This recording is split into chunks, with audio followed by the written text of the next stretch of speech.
आज বানাবো pan fried chicken. প্যানটা গ্যাসে বসিয়ে রিফাইন অয়েল দেব। এবার ধোয়া চিকেন দিয়ে দেব। চিকেনটা নাড়ব যতক্ষণ না ব্রাউন হবে।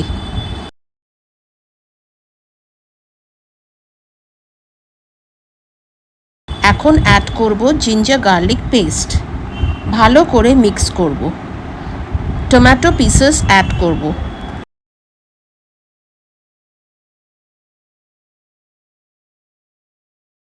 টমেটো যখন নরম হয়ে যাবে তখন দেব জিরে গুঁড়ো, ধনে গুঁড়ো, হলুদ গুঁড়ো, লঙ্কার গুঁড়ো, কাশ্মীরি লাল মির্চ আর গরম মশলা গুঁড়ো। লো ফ্লেমে সব নাড়াতে হবে। স্বাদ অনুযায়ী নুন দিতে হবে। মিক্স করা হলে অল্প জল দেব। প্যানটা ঢাকনা দিয়ে দেব।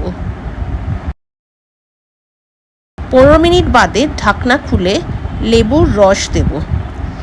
পেঁয়াজ, কাঁচা লঙ্কা আর আদা কুচি দেব।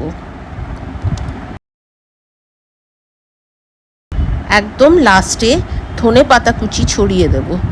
প্যান ফ্রাইড চিকেন একদম রেডি। এটা স্টার্টার হিসাবেও খেতে খুব ভালো লাগবে।